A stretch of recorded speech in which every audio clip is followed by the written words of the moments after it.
साथियों, इस नए संसद भवन में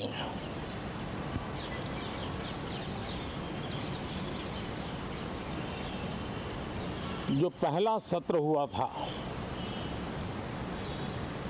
उसके आखिर में ये संसद ने एक बहुत ही गरिमापूर्ण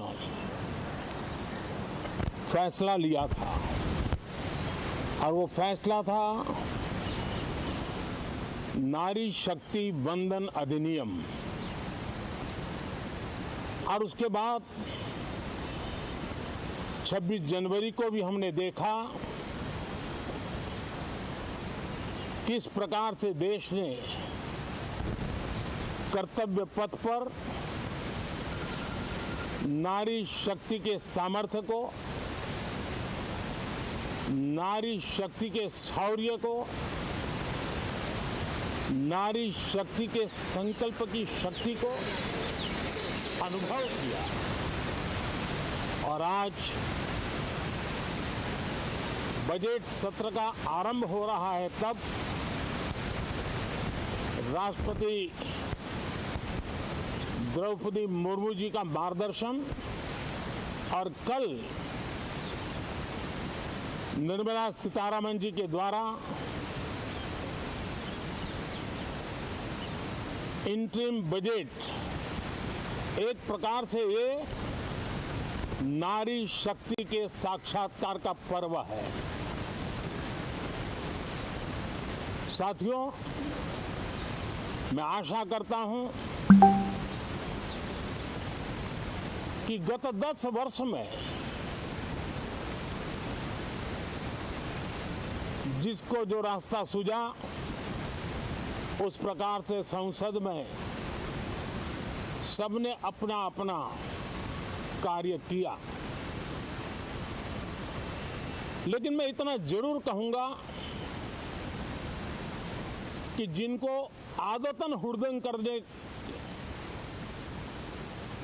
का स्वभाव बन गया है, जो आदतन लोकतांत्रिक मूल्यों का चीरहरण करते हैं, ऐसे सभी माननीय सांसद आज जब आखिरी सत्र में मिल रहे हैं, तब जरूर आत्मनिरीक्षण करेंगे कि 10 साल में उन्होंने क्यों किया। अपने संसदीय क्षेत्र में भी 100 लोगों को पूछ ले, किसी को याद नहीं होगा, किसी को नाम भी पता नहीं होगा जिन्होंने इतना हुड़दंग हो हल्ला किया होगा। लेकिन विरोध का स्वर तीखा क्यों ना हो, आलोचना तीखी से तीखी क्यों ना हो, लेकिन जिसने सदन में उत्तम विचारों से सदन को लाभान्वित किया होगा, उनको बहुत बड़ा वर्ग आज भी याद करता होगा। आने वाले दिनों में भी जब सदन की चर्चाएं कोई देखेगा,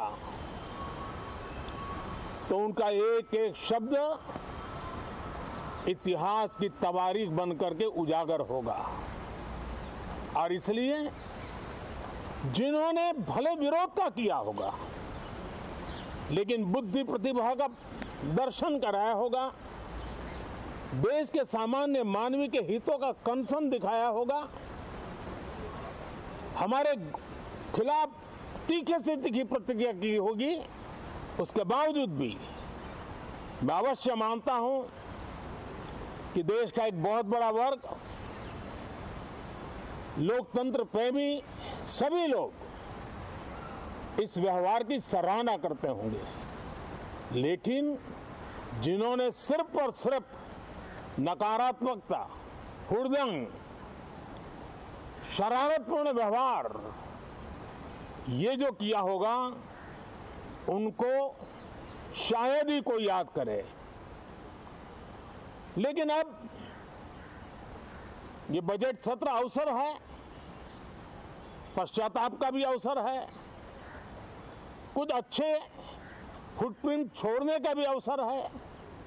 तो मैं ऐसे सभी माननीय सांसदों से आग्रह करूंगा कि आप इस अवसर को जाने मत दीजिए, उत्तम से उत्तम परफॉर्म कीजिए, देश हित में उत्तम से उत्तम अपने विचारों का लाभ सदन को दें और देश को भी उत्साह और उमंग से भर दें। मुझे विश्वास है, आप तो जानते ही हैं कि जब चुनाव का समय निकट होता है तब आमतौर पर पूर्ण बजट नहीं रखा जाता है।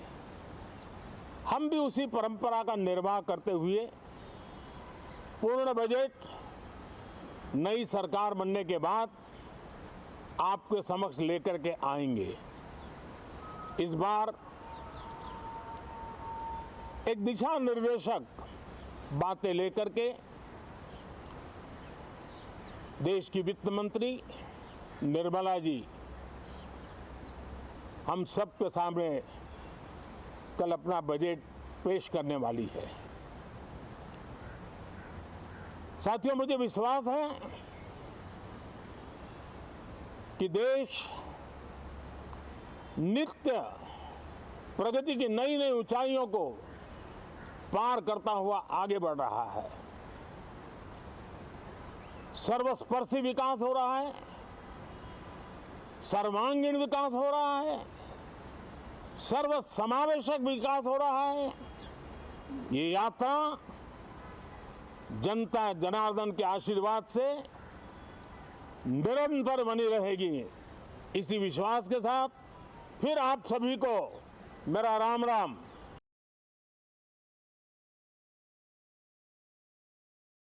From breaking news, detailed analysis, in-depth interviews and explainers, follow the Times of India. Subscribe to our YouTube channel. Don't forget to like our videos and hit the bell icon to stay updated with the latest.